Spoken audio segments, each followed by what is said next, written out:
ఇంకోటేందంటే, మనము ఆహ్, నీటి ఇదివరకు 30 సంవత్సరాల కిందట మనం మన పొలంలో ఉన్నప్పుడు సడెన్‌గా ఒక వర్షం వచ్చిందనుకో 30 సంవత్సరాల కిందట. మన పొలంలో అప్పట్లో నీళ్లు పారాలంటే సమయం పట్టేది. వర్షం పడుతున్నప్పుడు హ్మ్. నీళ్లు పారాలంటే సమయం పట్టేది. అంటే నీరు ఇలా లోపలికి ఎక్కువ ఇంకేది. అవును. ఆ నీరు పూర్తిగా ఇంకి దానికి సరిపడా తీసుకున్న తర్వాత నీటి ప్రవాహం పైన జరిగేది. అవును. కానీ ఇప్పుడు అదే భూమిలో నిలిచిన రైతు హ్మ్. గుర్తు తెచ్చుకోమనండి. హ్మ్. అదే రైతు 30 సంవత్సరాల కిందట తన పొలంలో నిలుచుకున్న రైతు ఇప్పుడు నిలబడితే హ్మ్. కరెక్ట్‌గా 5 నిమిషాలు చాలు. 5 నీళ్ళు ఇలా నిమిషాలు ప్రవహిస్తాయి. కరెక్ట్. నేను ఎక్స్‌పీరియన్స్ చేశా. నేను చూసా. ఆ! ఊరికే మనకు తొందరగా నీళ్లు కనిపించేస్తాయి. హ్మ్. ఇప్పుడెందుకు మనకు వాగులు, నదులు, వంకలు ఇవన్నీ ఎక్కువ ఉధృతంగా ప్రవహిస్తున్నాయంటే, భూమి అబ్జర్వ్ చేసుకోవట్లేదు. భూమి అబ్జర్వ్ చేసుకునే కెపాసిటీని కోల్పోయింది. ఓకే. కోల్పోవడం వల్ల ఇలా ప్రవహించాల్సిన నీరు హ్మ్. పక్కకు ప్రవహిస్తుంది. ఓకే. ఎప్పుడైతే నీటి ప్రవాహం భూమి మీద పెరిగిందో, హ్మ్. ఆటోమేటిక్‌గా నీకు తెలియకుండానే నేల కోతకు గురవుతూ ఉంటుంది. హ్మ్. హ్మ్. హ్మ్. ఇది రైతు గమనించాలి. హ్మ్. ఇది మన కంటికి కనిపించదు. హ్మ్. ప్రతి సంవత్సరము కొన్ని మిల్లీమీటర్లు నేల హైట్ తగ్గుతూ పోతూ ఉంటుంది. మనకెవరికీ తెలీదిది. హ్మ్. హ్మ్. హ్మ్. దానికి కారణం మనమే. ఓకే. అందులో గూడా మనం గత ఎపిసోడ్‌లో చెప్పుకున్నట్టు 8-10 అంగుళాల్లోనే సారవంతమంతా ఉంటుంది. అక్కడే ఉంటుంది. హ్మ్. ఈవెన్ మనం వేసిన ఎరువులు గావచ్చు, ఈ సూక్ష్మజీవులు గావచ్చు, ఇవన్నీ అందులోనే ఉంటాయి. ఓకే.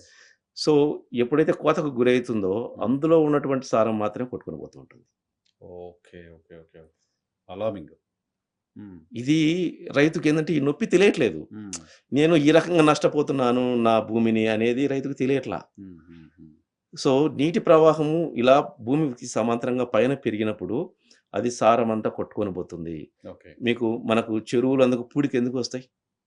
హ్మ్. చెరువులో పూడిక పేరిపోయింది అని అంటాం గదా! నీరు లోపలికి తీసుకోవు కాబట్టి ఒండ్రు పేరుకుపోయి ఈ ఉంటుంది. పైది అంతా మట్టి మనం వర్షపు నీళ్ళు పడేటప్పుడు స్వచ్ఛంగుంటాయి. హ్మ్. దోసిట్లో పట్టుకుంటే స్వచ్ఛంగుంటాయి. హ్మ్. భూమి మీద పడి పక్కకు పారేటప్పుడు మురికిగా ఉంటాయి. హ్మ్. ఆ మురికి ఎక్కడి నుంచొచ్చింది? మన మట్టిలో ఉన్నటువంటి ఆ మట్టి రేణువులు సారవంతంగా ఉన్నవి, తేలికపాటివన్నీ దాంట్లో కొట్టుకొని పోవడం కొట్టుకొని వల్ల. పోతాం. సో, ఆ నీరంతా పోయి చెరువులకు వాటికి వీటికి చేరిన తర్వాత కొన్నాళ్ళకి అది కిందికి డిపాజిట్ అయిపోతది. హ్మ్. ఆ డిపాజిట్ అయింది చెరువులో డిపాజిట్ అయింది గానీ, నదుల్లో డిపాజిట్ అయింది గానీ, ఇవన్నీ రిజర్వాయర్‌లో డిపాజిట్ అయిన మట్టి ఎక్కడిదో గాదు. మన పొలంలోది. హ్మ్. సారవంతమైనదంతా కొట్టుకొని పోయి ఒండ్రు మట్టి అంటారు దాన్ని. అవును. అదంతా మన భూమిలోంచి కొట్టుకుపోతుంది. హ్మ్. హ్మ్. దానికి కారణం పైన నీటి ప్రవాహం పెరిగింది. భూమికి లోపలికి ఇంకాల్సిన నీరు ఎక్కువ కాలం ఇంకాల్సిన నీరు, ఎక్కువ సమయం ఇంకవలసిన నీరు హ్మ్. పక్కకు ప్రవహించేస్తుంది. ఓకే. అవకాశం లేక. ఓకే. పోయే అవకాశం లేదు గాబట్టి. హ్మ్. హ్మ్. తక్కువ సమయంలోనే ఆగిపోతుందది. హ్మ్. హ్మ్. హ్మ్. సో, అందువల్ల పక్కకు ప్రవహించి మొత్తం సారవంతం అంతా కొట్టుకొని పోతుంది. ఓకే. సో, ఇది రైతుకు తెలియని అతిపెద్ద నష్టం ఇది. హుహు. హుహుహుహు. సో, ఈ లక్షణాలన్నీ భూమి కోల్పోయింది. మనం ఇందాక అన్నవన్నీ ప్రతి రైతు గుర్తు తెచ్చుకుంటే తెలుస్తది తనకి. అవును. అరే! ఒకప్పుడు ఇలా ఉన్నింది గదా! నిజమే గదా! అనేది. ఈ గుర్తుకు రావడం చేయడమే మన పని. హ్మ్. సో, ఇవన్నీ ప్రకృతి పరంగా ఉన్నవివన్నీ. హ్మ్. అంటే సృష్టి ధర్మంలో దానికి లభించినవివన్నీ ఓకే. మనం దూరం చేసినాం వాటిని. ఓకే. ఓకే. హ్మ్. హ్మ్. విరుద్ధంగా చేసే వ్యవసాయం మనం దూరం చేసినాం వాటిని. హ్మ్. హ్మ్. సో, తిరిగి ఆ లక్షణాన్ని పొందాలి భూమి.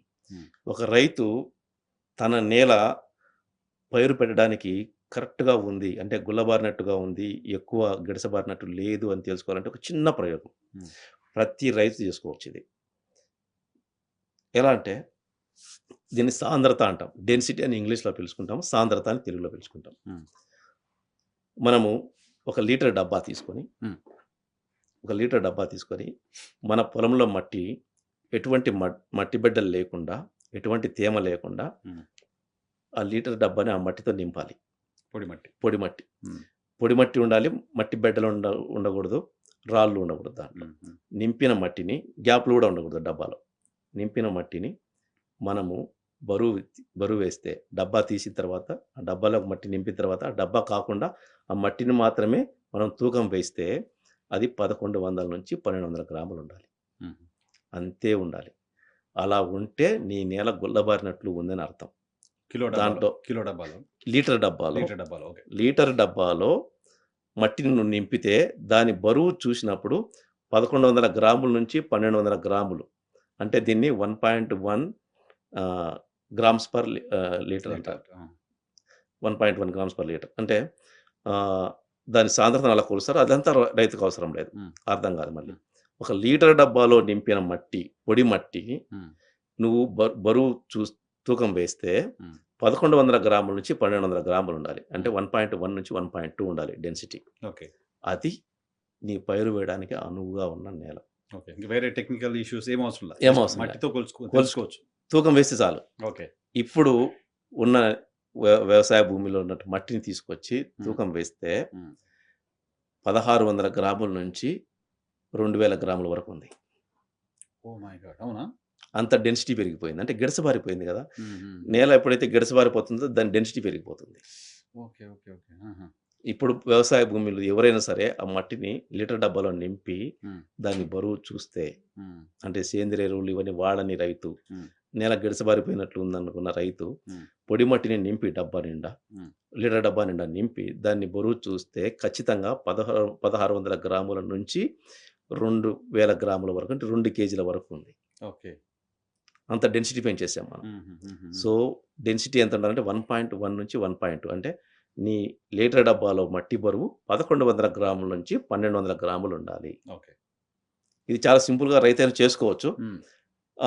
ఒకవేళ తను ఏదైనా ప్రయోగాత్మకంగా చూడాలంటే. కానీ ఆ హ్మ్. మట్టిలో తడి ఉండకూడదు, హ్మ్. రాళ్ళు ఉండకూడదు, హ్మ్. నువ్వు డబ్బాలో నింపినప్పుడు గ్యాప్‌లు ఉండకూడదు. పూర్తిగా దాన్ని పౌడర్ ఫార్మాట్‌లో ఉండాలి అది. ఉండాలి. హ్మ్. సో, దాన్ని చెక్ చేసుకోవచ్చు రైతు కూడా. హుహుహుహు. సో, ఇది చాలా సులభ పద్ధతి. హుహుహు. సో, అంతే ఉండాలి. ఓకే. 1100 గ్రాముల నుంచి 1200 గ్రాములకు మించి ఉండవు. హుహు. అలా లేదు ఇప్పుడు. ఓకే.